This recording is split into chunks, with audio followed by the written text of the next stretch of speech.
Hello, everyone. Welcome to 3 o'clock with SAC. Give me a moment to invite our Spanish-speaking guests. Bienvenido y gracias por ver 3 o'clock with SAC. Si quieres acceso al programa en español, por favor, marque ese número que aparece en la pantalla, cuál es 646-749-3122. Cuando le conteste su llamada, marque 779-328-221. Hi, everyone. Thank you and welcome. You'll find that we have simultaneously translated English and Spanish for every single episode. And in our comments, we'll have a link and a number for you to reach out if you would like to access that today. You'll also find a link to all recorded English and Spanish version of every single episode on our Facebook page and also on our YouTube channel. I'm Andrea Rodriguez. I'm the Leadership Coordinator for Southside Organizing Center. Joining me today is Maria Perea, a community organizer and also doing production today. Doing our comments today and another community organizer is Travis Hope. Marlene Zahran, who is our public health coordinator, is also joining us for some guest support. So we're very thankful to have our team here today. You can reach us at many different platforms. We have our Facebook channel, we have YouTube, you can even get us at LinkedIn, of course, our website, and definitely our Facebook page. If you even want to call us, you can reach us at 414-672-8090. I know with the pandemic, we don't have our regular office hours right now because 53215, where our headquarters is considered a hotspot still. But we've always been with you since day one. You can reach us any single time. And SAC is always going to be here for you. So we appreciate you all for joining us today. You can see as well, I'm not wearing my mask because I'm at home right now, but we've all been very busy and I'm very thankful for the team that we have. Disclaimer really quick, just so you know, we have the views and opinions shared in today's show do not necessarily reflect those of SAC. So we have a lot of different guests, a lot of different opinions. We're happy to uplift all voices, but we want to just be clear about our disclaimer. Today is Organizing Leadership and Community Development Day. We're very thankful for our guests today. We have Brian Deneve, I hope I'm doing that last name okay, Marketing and Communications Officer, and Tom Wozniak, Parking Services Manager. They're both from the Department of Public Works with the City of Milwaukee, also known as DPW. And today we're going to be discussing parking regulations and winter resources for all residents. Quick heads up for next week, we have a number of amazing guests. A dear friend of mine, Stephanie Samaripa from Department of Neighborhood Services. She's a community outreach specialist. She'll be joining us on Monday to talk about some of their services. On Tuesday, we have we actually have Hope Owen Wilson. She's our youth organizer from ACLU, another incredible leader in our city. Wednesday, someone will be joining us from the Roberto Hernandez Center. Thursday, State Representative Marisabel Cabrera will be joining us. And on Friday, someone from the fire department will be letting us know about winter fire safety. Up next, I'm going to go ahead and turn it over to Maria Perea, and she's going to go ahead and do our interview. Hi, Drea. Thank you. Of course. Thank you, Maria. So we're going to go ahead with our interview. And for today's interview, we have Brian and Tom from the Department of Public Works. So let's just both bring them up here. Welcome. Thank you for being here. Thank you for having us. So if you want to start off by kind of just introducing yourselves and telling us a little bit about DPW. Sure. My name is Brian Deneve. I'm the Marketing and Communications Officer. That's okay. It was mispronounced earlier. Many people do that, but long E's. Once you hear it, it's easy to remember from then on. And so DPW is a pretty comprehensive agency with 4 different divisions that handle a number of city services. We have our Administrative Services Division, which is more of an internal HR component to the department. Our Infrastructure Division, which handles things like road construction, pothole filling, environmental engineering, which is the sewers department and stormwater management, as well as our bike and pedestrian multimodal team. So things like the Bicycle Boulevard you might have heard about coming on the south side is something that team's involved with. And then DPW also does facilities management for all city-owned properties. So we have electrical staff and carpenters and custodial staff helping out with that. And operations is another division we have. That's what Tom's a part of. And I'll jump back to that. And then, of course, Milwaukee Water Works is the water utility that is a division of DPW. And operations is a pretty comprehensive group that encompasses fleet services as well as forestry and sanitation and parking services, which Tom is representing. And operations definitely leads the snow and ice control efforts throughout the winter is what we're going to touch upon today. Perfect. Tom, if you'd like to say a little bit before we jump into your main section. Sure. Tom Wozniak. Hi, I serve as the Parking Services Manager for the City of Milwaukee. It's a pleasure to be here today and provide information and encourage compliance related to parking regulations throughout the city. Perfect. Thank you. So we'll just jump right in with Brian on some winter updates then. Thank you very much. So I'm going to go ahead and share my screen here, and we can talk a little bit more about, just to give you an overview of what we're doing here. See if I can pull that up. Okay. Here we go. There we go. Okay. So I just want to give you kind of a 101 on snow and ice control operations in the city. I don't want to spend too much time on it, but we do know that this is a massive operation, and I think a little background would be helpful in just giving you an idea of what we're dealing with out there. First and foremost, and as mentioned earlier in this community forum, COVID-19 is a big deal. It's affecting everybody, the community at large, and DPW is definitely part of that community. So our workers are obviously trying to show up to work in a safe manner to keep the water flowing and keep the garbage collected and all the other city services. And, last March, it obviously hit us just like everybody else. And in doing so, we've been able to institute different types of protocols that are listed here, like mandatory masks when people are in groups, limiting our person-to-person contact. For example, we're not doing, break rooms and congregating in those areas, social distancing whenever possible throughout the workday, and then enhanced cleaning protocols as well. Now, that being said, despite all the best efforts and as being safe as you can be, there are things that occur, and there might be a case where somebody is exposed to COVID and they all of a sudden have to quarantine, so they can't show up to work.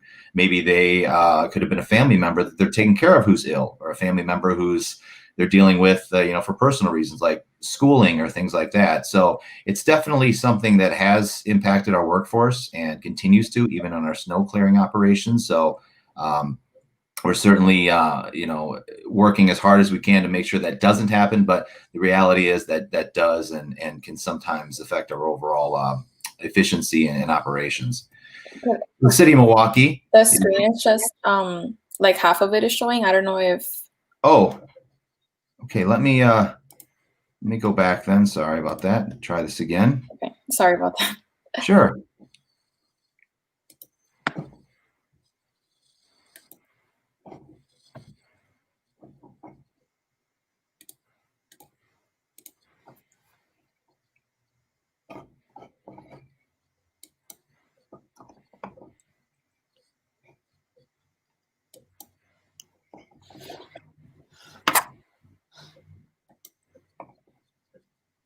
So are you able to see everything now? Or I'm sorry, here we go. How about now? Let's see. I can't add. Are you sharing your screen? I can't see. Yes. I can't see it on here. Okay. What about now? It's not popping up. Okay, well, how about I just kind of go through a little quick rundown then? Yeah, that's fine. You can just, I had some pictures, but that's okay. That's okay. The information is what's important. So our, to give you a sense of scale of and what we do for our snow operations, we have 350 pieces of equipment. That includes 6 large tanker trucks, 113 salt trucks, a number of miscellaneous trucks, and then 36 sidewalk tractors. Now, that's a lot of people and a lot of personnel, in addition to those who are out there in the field operating those equipment, there's a lot of support personnel. There's obviously, if we're doing 24/7 on these operations, there's an A team and a B team, which means there are people that are possibly getting rest for a brief amount of time so they can recharge to come back out and relieve those that are in the field. There's also management and support personnel in communication side. They're helping coordinate, and then of course parking services. So in all, we can scale up to 800 people if need be to do these types of operations. And obviously in the case of like last winter storm, we had probably close to that in a couple weeks back. And part of why we do these things is really to obviously, have a safe and passable streets at the residential area, but also to have the arterial streets, those main streets, be fully clear. It's very important for people not just to get to work or go about their daily lives, but keep in mind those are those streets that first responders use to respond to emergencies, whether those police, fire, or ambulance. And it's important that those can be clear. And that's ultimately the kind of the different levels that we approach it. First is the main streets, then the residential areas, and then we go on to sidewalk clearing from that.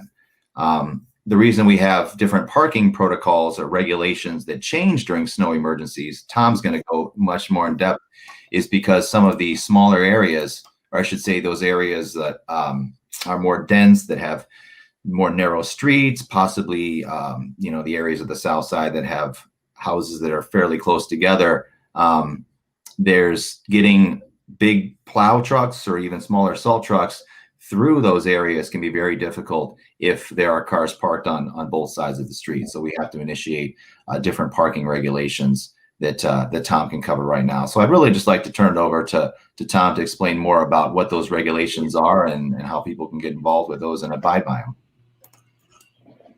Sure. Thanks, Brian. I'm going to go ahead and share my screen here. I hope. Let's see.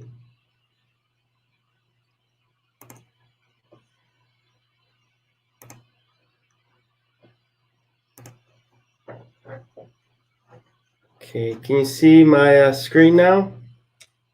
Or no?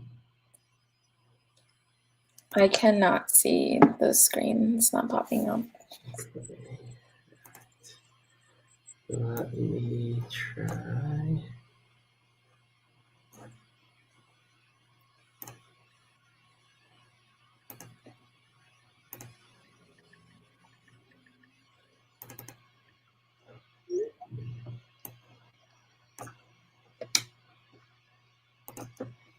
Okay.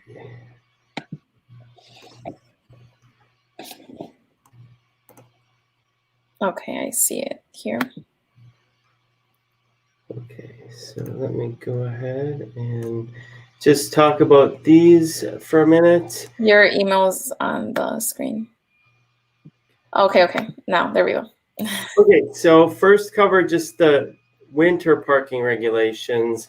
So December 1st, the winter parking regulations go into effect, and that includes no parking on our through highways and bus routes. Those through highways carry the majority of traffic volumes, including emergency vehicles. So it's critical that there's no parking on those streets during the winter months, because they're the first streets that we plow snow when we need to, and we salt the roads when that happens. And that happens way more often than plowing. On average, we do about 40 general ice control operations, which are salting of streets. We do about 4 plowings on average in the winter season. There are narrower streets that are signed specifically as no parking December 1 to March 1. These are typically streets that have widths of 30 feet or less, and it's difficult to get larger vehicles down them when there's two-sided parking, in particular ambulances, fire trucks, and our plow vehicles, because they have a 10-foot wide blade. So we need to be able to get those down those streets, and we can't do that when, in many of those cases, when cars are parked on both sides. So therefore, there's no parking on one side or the other. And it's important to follow those specific sign streets, because that is throughout the winter where those signs apply.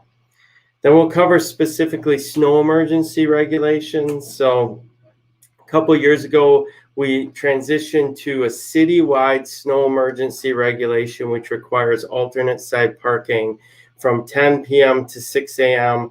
on all city streets unless otherwise posted. There's no parking on those through highways and bus routes at the same time, 10 p.m. to 6 a.m.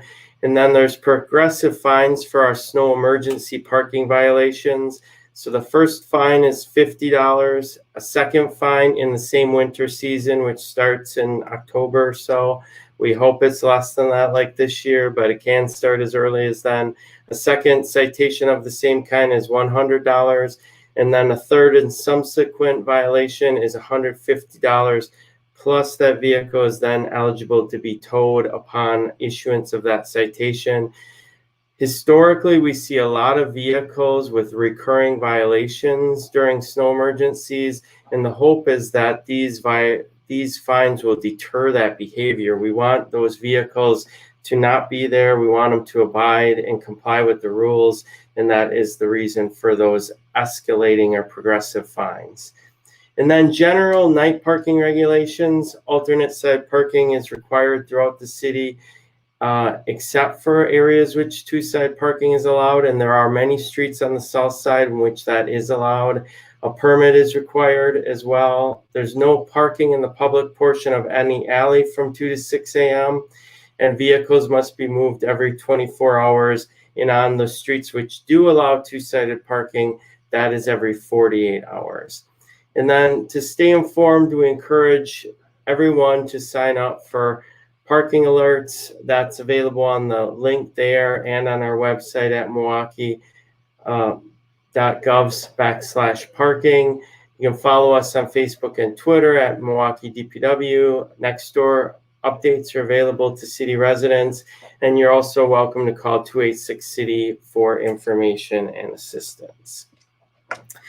Probably the most valuable link to provide is our website. And on that link, you can go to our parking regulations page. I don't know if I'm going to be able to share that or not. Let's see here. Probably no. So what I'll say is if you go to milwaukee.gov/parking and you go to parking regulations, there's a map on that site. In that map, you can just type in your address. You can scroll, look at all the streets. Where you see a green street, that allows two-sided parking. Where you see a red street, that does not allow night parking. Those are those through highways and bus routes. And then there's also information on that site. It has a Google Translate bar, so you can go to there, switch to whatever language you want to on that site. And then you can also scroll down at the bottom and look for resources for off-street parking.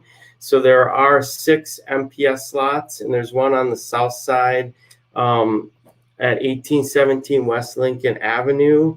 That elementary school there has about 75 spaces, and we plow that one for every snow emergency. So we do want vehicles to park there as a resource.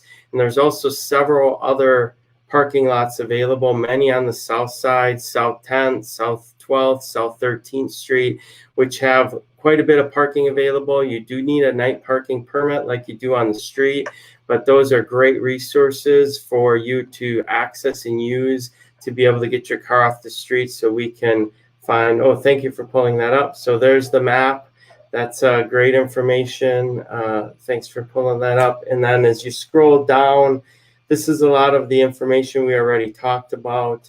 And a little bit farther down on the screen is that map there under street parking alternatives.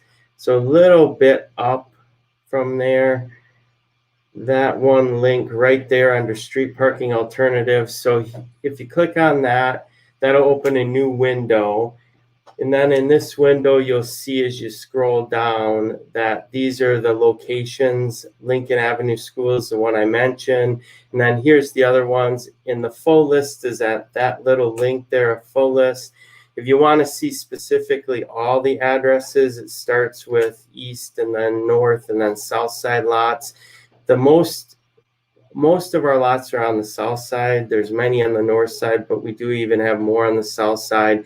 and there's a lot of parking available. So we really do want to encourage vehicle owners who need off-street parking, in particular who need to park on that opposite side, to do that, to look for those resources and options and to park in those locations during a snow emergency.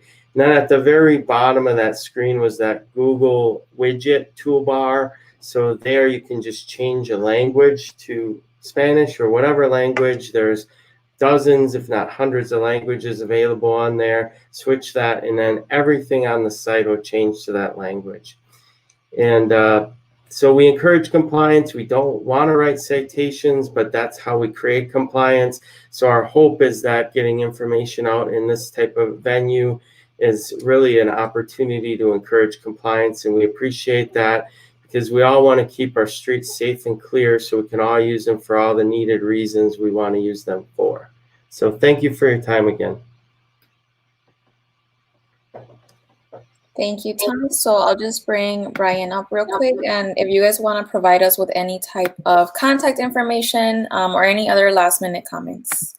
Sure. So I think Tom touched on it. It's important that we use multiple channels. We realize there are a number of ways that people get information. Not everybody watches the news anymore, but maybe they're on Facebook or Twitter. So when we do that snow emergency declaration, which changes the parking regulations and requires either no parking or alternate side parking from 10 p.m. to 6 a.m., we communicate that very heavily. And, you know, that's done anywhere from like 4 to 6 times a year, I would say, on average. And we've already had to do that at one point earlier this year. We've obviously got snow this weekend coming up. Don't know if that's going to be required. You know, depends on who you ask is how much snow we're going to be getting. So, you know, we're definitely prepared and ready to do that. So like I said, social media, the Nextdoor account, that is obviously neighborhood service that you sign up through that platform, nextdoor.com. And the way that works is the city of Milwaukee has an account with Nextdoor, which means we can blast citywide information no matter where you live. And we are doing everything as of last winter. Everything is being translated into Spanish as far as our notifications, which is, you know, a good way to obviously include a lot of your audience here. And then there's the e-notify system, which is I believe it's milwaukee.gov/e-notify, in which you can sign up to get alerts. And then the text alert system is very good. The text alerts do only go out in English because of our character limit. We have to keep it with that, but that's also something. So I would encourage people to use, you know, really multiple channels to source their information. If you think if you think that there's snow coming, or you obviously look outside your window, there's a lot of snow coming, you know, there's a chance we may have to do that emergency declaration. We realize it is an impact to the public because they'll have to move their car or they'll have to disrupt their lives. And it's not something we take lightly, but if it is necessary in order to properly clear the streets, we'll go ahead and go with that declaration. Perfect. I do have a question for you in the comments, actually. So it's from Travis, another community organizer, but he accidentally commented through our website, SOC. But the question is, Brian, can you talk a little more on the bike boulevard coming to the south side? Yeah, so there's if you recall that stretch of, I believe it was Washington Street had an active streets designation this last summer. And what that was, so the idea being is that the streets, this is just an overall philosophy with what we're doing in the city of Milwaukee. The streets are not just for cars. It's really for a method of transportation, and streets themselves are places. There is an existing bike boulevard on Fratney and Wright, which is on the east side in River West. That was the first that we did in construction. It was just completed this year. There is currently also one that we've got in the planning stage that we're partnering with 16th Street Community Health Centers to do outreach, and they've helped us with kind of engaging the neighborhoods on that. And that's essentially what a bike boulevard is a street that is selected because it's already kind of a calm street. It's a good option to create different types of signage, different types of pavement markings, or even minor reconfigurations, minor constructions to encourage use of bicycles on that street. We will not be barring motor vehicles on that street. They'll still be allowed, but it'll also be an area that is just from an engineering and really cultural standpoint, something that we will be, encouraging bicycle use via that project. So I believe the link is milwaukee.gov Bike Boulevard, I believe, or at least you can obviously just search our website, and also has information on both the east side and then the south side projects that we have. Okay, perfect. Mhm. Thank you. You're welcome.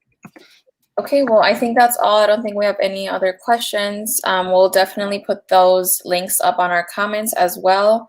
And I just want to say thank you guys for your time and for the information. Very welcome. Thanks, Maria. Thanks, everybody. Have a good day. Bye. You too.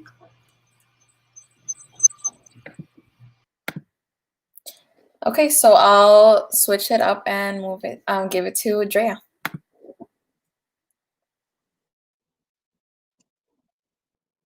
Thank you, Maria. We appreciate that. Was a great interview with Brian Deneve and also Tom Wozniak from DPW. Like they said, you can find a lot of helpful links to reach out to all those services in our comments. A lot of great information. And yes, it is going to definitely snow this weekend. So please make sure that you're following up and staying safe out there. Want to reach out to a couple of individuals saying hello to us. We have Kimberly, hello. Lucas, Isaiah, hello. Juan. Also want to say hello to Jasmine. I think I saw another new one. Angel, Leroy, always good to see you all. Thank you. Also, we have Maria de Jesus, and also Maritza is also new. Hello, welcome so much, and thank you for following us today. Up next, we're going to have Marlene Zaran come up and give us some COVID-19 numbers updates. Hello. Hi, everyone. So today I'm going to essentially go over the COVID-19 numbers with you from the Milwaukee Public Health Department's dashboard, where they have all of the numbers for COVID. So, oh, it's loading. Okay. So I'm going to show you how much the numbers have changed within the last 7 days. So if you look in the past overall, this is how many positive cases we've had so far. And this is how many deaths we've had so far. So it's 59,629 positive cases in Milwaukee and 531 deaths. If we look at the past week, so the last 7 days, we've had 925 positive cases altogether. And then I believe the death rate, they've kept it the same. So then if I go down here, you will see, and the link for this is in the comment section as well. I can share it with you guys. So if you look at the 53204 zip code, there's a total of 69 cases in the past week. In the 53215 zip code, there's 132 cases. And in the 53221 zip code, there's 63 cases. These are the 3 zip codes, as you can tell, that have the most like difference in color. So what the color means is the yellower and the lighter it gets to red, the higher the cases are within each zip code within Milwaukee County.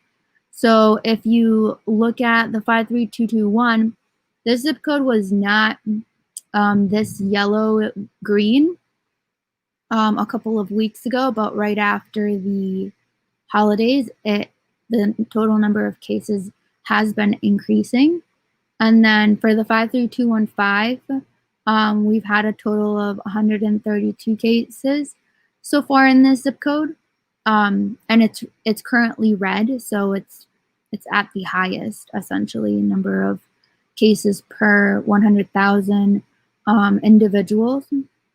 And then the zip code 53204 has a total of 69 cases. So, and it's yellow, so it's like around the middle.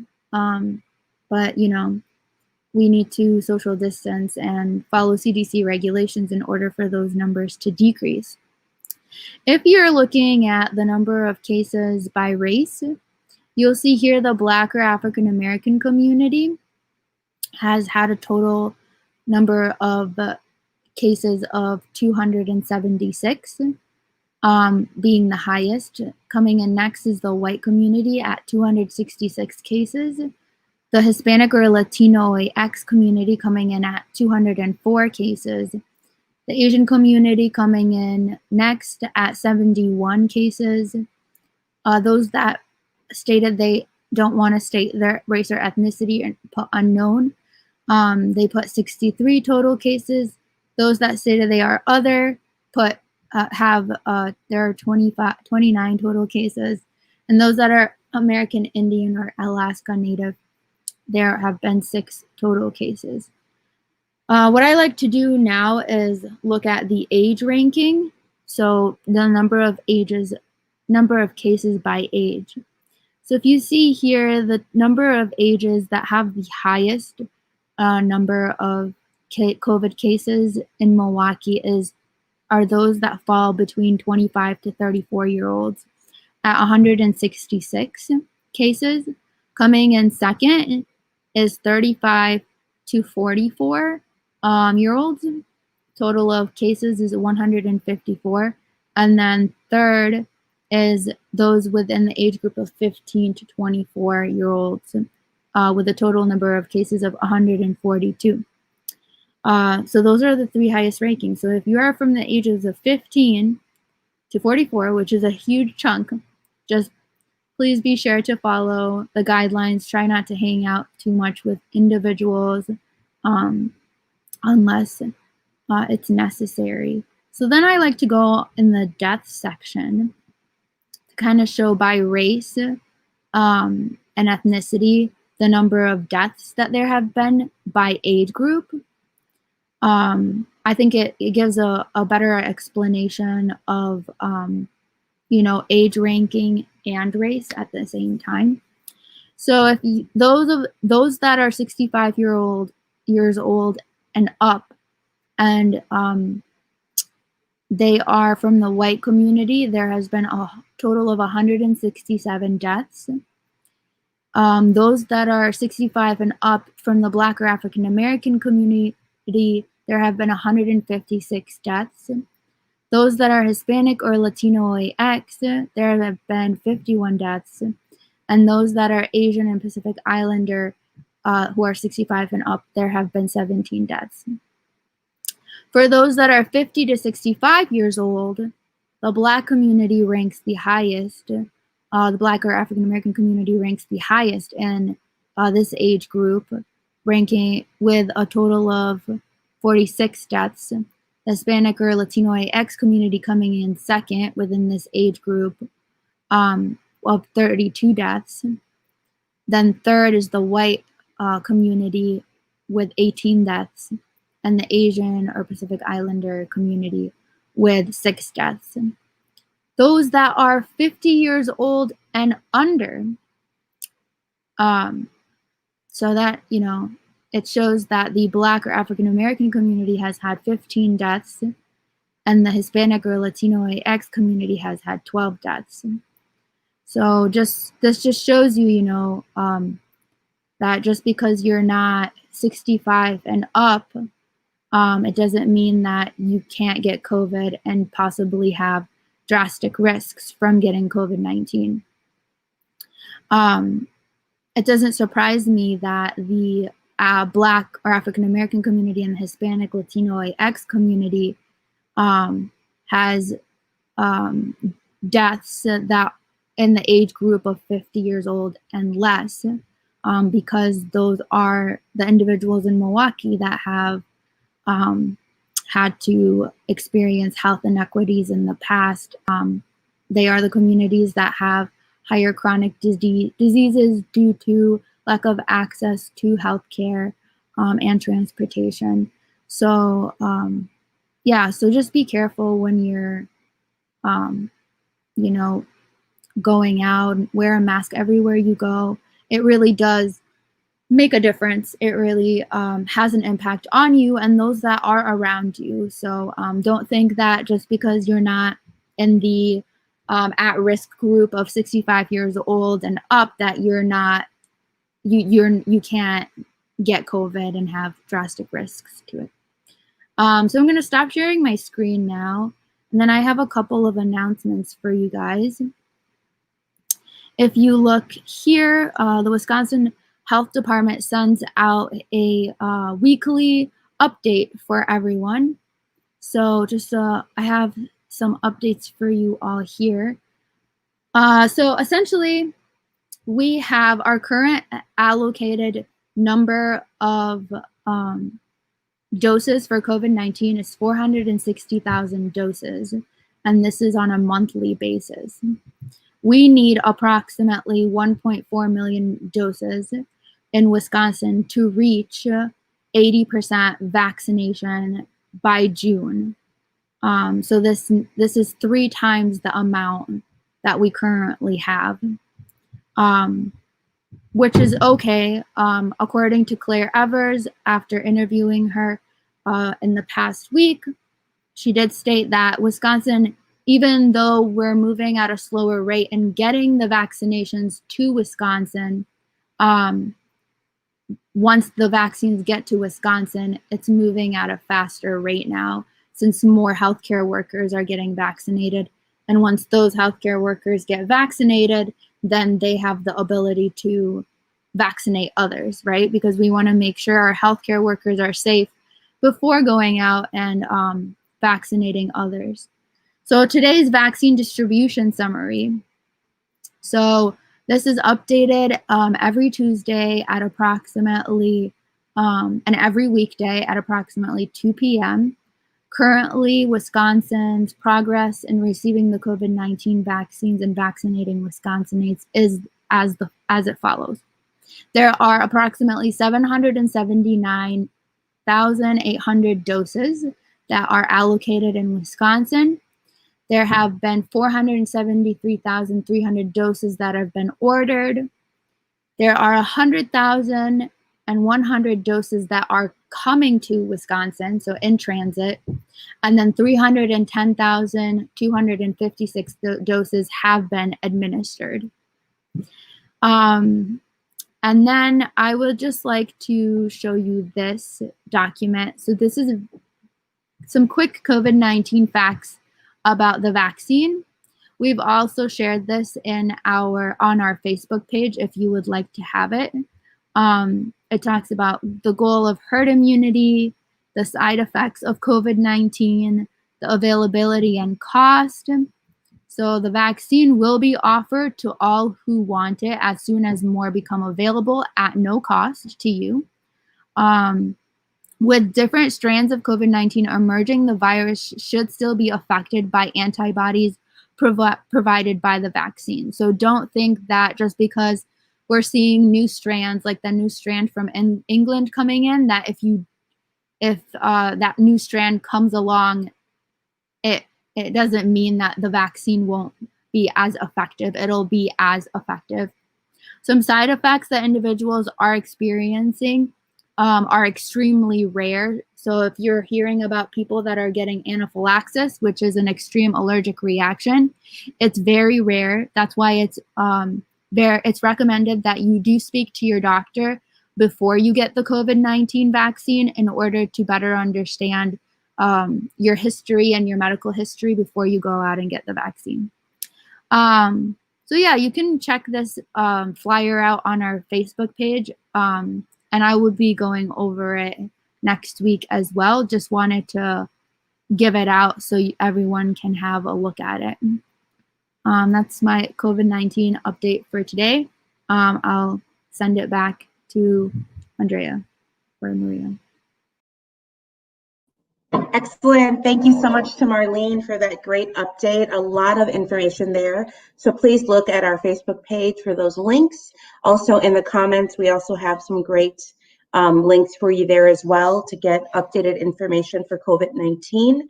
And yeah, social distancing and using masks, always important. And make sure you're talking to your primary care provider for all the info you need as well for your vaccine. Up next, we're going to have a video provided to us by Gabe Charles, our Civic Engagement Manager. This video includes a National Economic Council Director, Brian Deese, explaining executive orders that were issued today.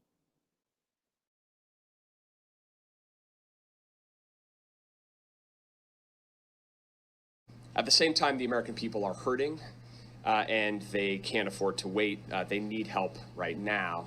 And that's the motivation behind the actions that the president will take today.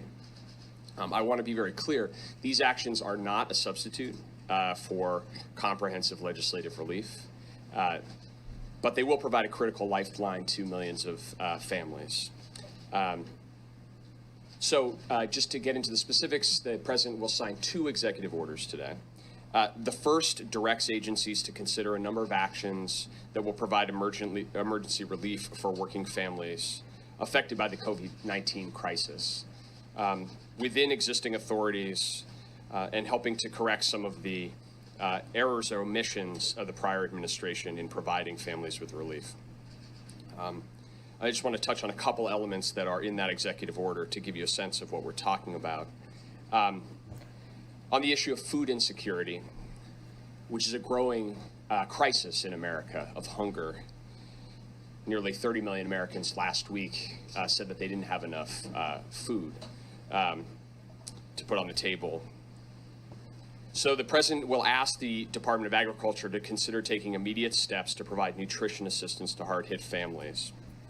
First, by increasing pandemic EBT benefits by about 15%.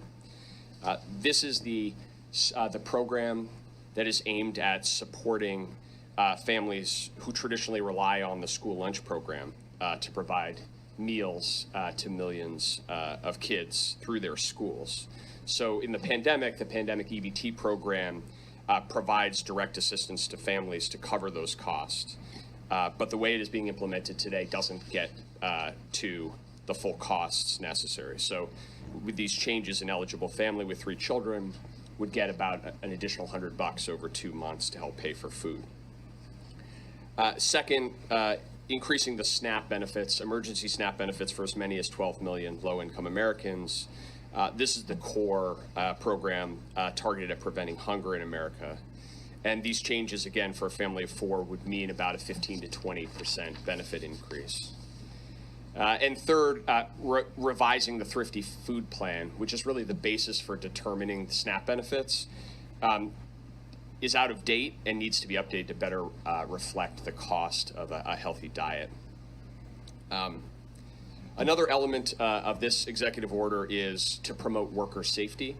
And here, President Biden will ask the Department of Labor to consider clarifying that workers have a federally guaranteed right to refuse employment that would jeopardize their health. And if they do so, they will still qualify for unemployment insurance.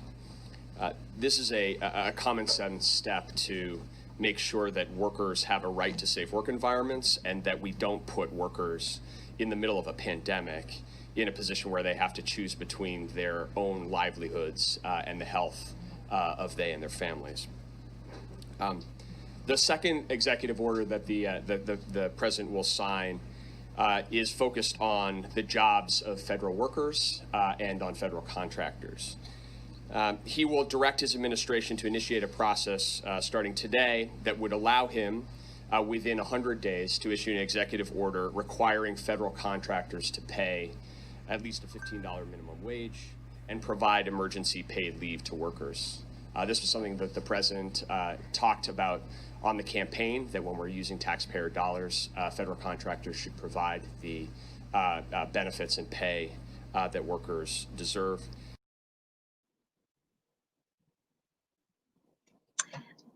Sorry, I just realized that it switched to me. So, yep, there is our video. Thank you so much for Gabe Charles for preparing that for us. I also really feel that this new presidential administration ushers in a lot of expectations and also hope. So I'm very grateful that our Civic Engagement Manager can provide these updates for us because every single day there's going to be a lot of different changes. So grateful for that. Thank you again. Looking again in our comments, I see a lot of helpful links, and I think we've said hello to everybody, but we appreciate all of you. Up next, I'm really excited. We're going to have a SOC feature from Carlos Schmidt. He's our data and canvassing coordinator here at SOC.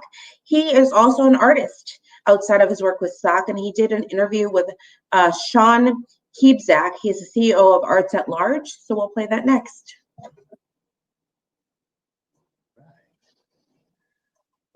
Okay, so hi 3 o'clock viewers, I'm Carlos Schmidt. Thanks for being here with us today. Today we have a conversation with Sean Kiebzak of Arts at Large. Hi, Sean.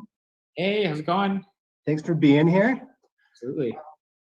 So several weeks ago, we spoke with Terry Sullivan, founder and emeritus CEO of Arts at Large, and she told us all about the history of Arts at Large, the programs available to our Southside residents. And so today we have Sean Kiebzak, the interim CEO of Arts at Large. Is that right? Intern? Yep, Okay. That's correct. You know, that's the magic of like the internet. You can just like look people up and like, oh, I know what's going on here. So Sean's going to give us another overview of all the creative things that are happening at Arts at Large since the last time we spoke with Terry Sullivan. So the first question I had with you is, what's your title at Arts at Large? But we already know you're the interim CEO. So how long you been the interim CEO there? About, I want to say about a year now is when I've been, appointed the position that I'm currently in. And before that, I held the position of chief operating officer. Before that, I was a director of programs. In my very humble beginnings, I was actually an artist, and I facilitated work in and throughout the community and Milwaukee Public Schools. So I've been with the organization about 10 years now. Awesome. So that's a long time to be with an organization, and you've come a long way since the beginning. That's awesome. So you've been there since the beginning, basically. Almost, yeah. Well, we will be celebrating our 20th anniversary this year. Oh, okay. So I've been around, I guess, half as long as the organization has been in existence. Okay, gotcha.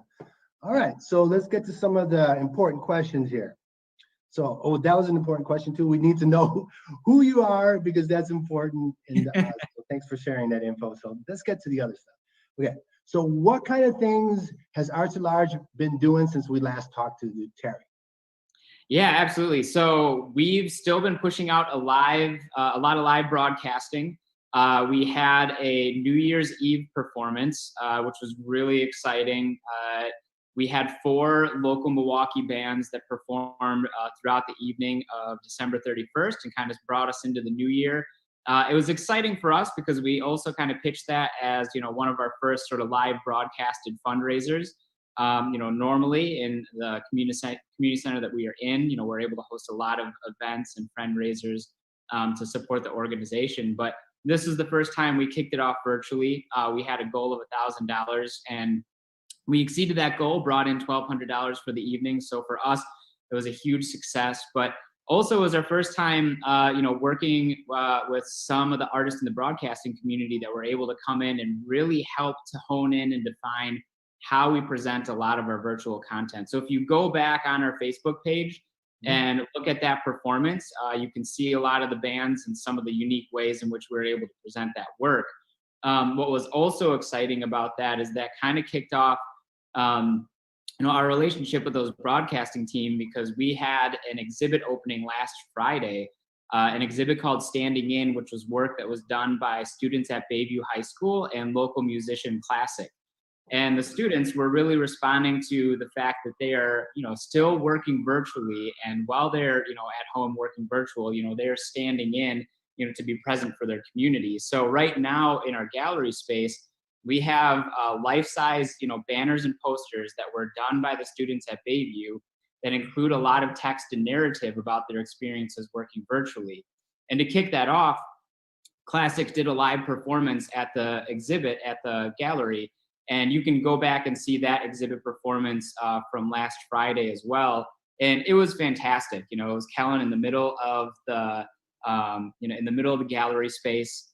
He had his whole kit set up. You had the student work behind them. He really set the scene and, delivered an amazing performance. So we've really been working hard at stepping up our game in a lot of live broadcasting, utilizing the community center since we can't have as many people in. With that being said, The gallery and the exhibition is still open. Our cafe in the community is open Monday through Friday, 7 to 2 every day. So you can come in, grab a bite to eat, grab a coffee, check out the exhibit. So, we still have opportunities for people to engage, for those that are still maintaining social distancing and quarantining at home. We have a lot of programs and activities available for them as well. First and foremost, I encourage everyone to continue to social distance and quarantine at home to keep yourself and family safe. And with that in mind, we have a lot of art bags that we are distributing. So every other week, families can come pick up an art bag at the community center. You can pick it up on Fridays and Saturdays, the week that is being offered, and you can track when that is being offered on our Facebook page or our website, which I'm sure Carlos would include in the link below. So those art bags are then used by an artist that go live on Facebook, and they walk the participants through the experiences of an art activity with the art supplies that can be taken home with them. So that happens every other week. We have a new artist featured each month. This month we have artist Ann Kohler. She's doing a lot of movement-based work. A lot of her practices are grounded in yoga, and she's doing a lot of work that focuses on movement as well as some creative exploration, writing and drawing. So we have a great slate of artists that are helping us to continue the work available for the community now and into the future, to when it's safe for us to gather in person again. Yes, I hope that happens soon, because I am missing going to that building. I mean, I still go in there once in a while, to get myself some of those great lattes that you guys have there at the cafe, and some of the ice cream is I got one right here. This is our midnight mocha. So our cafe staff has been doing an awesome job. Each month they have a featured drink. The drink of this month is the midnight mocha, and the drink is actually black. I don't know if you can see, but you get it, and it's really dark, and it's not what you usually get in a mocha. And I'm gonna make a note of that, midnight mocha. Midnight mocha. It's fantastic. I love it. That's one of my favorites, is the mochas. Yeah. Cool, awesome. Well, that's a bunch of really great information. So if people want to find out more, they can go to your website, or they can hop on your Facebook page and get all the information that they need. And we're gonna put that all in our chat, and we're gonna put that on our screen so everyone can see how to get a hold of Arts at Large and participate in the kind of the way you guys have evolved in the quarantine, during the quarantine, which is awesome, because people are learning how to make the changes that they need in order to keep on going forward. So people are being very innovative, and it sounds like that's what you guys are doing, is you guys are being extremely innovative, which is really awesome. So anyway, well, thanks for being with us, Sean. Really appreciate you taking time to be with us today and to give us all this awesome information. And we just look forward to all the new creative things that you guys are going to be coming up with. And we can just hop on the internet, check out your website, check out your Facebook, to stay on top of what you guys are doing. So I definitely encourage everybody to do that.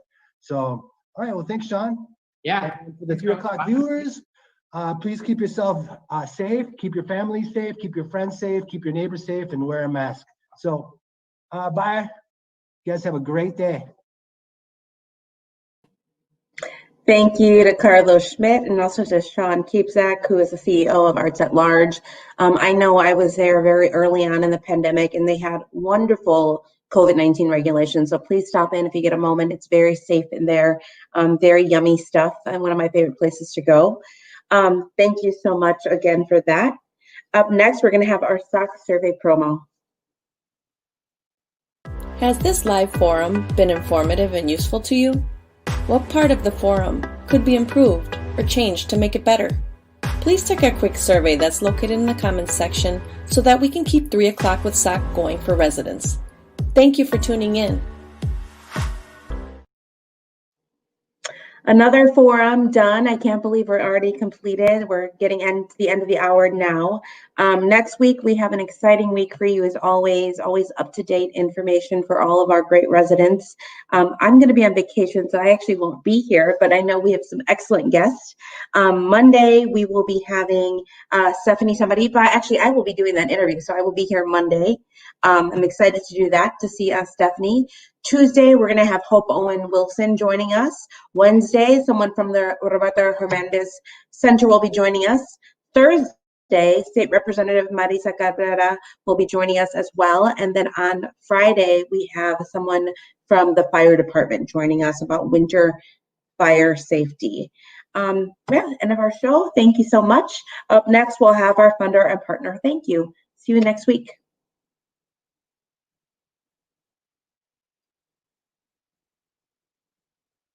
I am Esperanza Gutierrez, a longtime resident of the near South Side. We would like to thank everyone for supporting our 3 o'clock with SAC live show and for completing our SAC survey.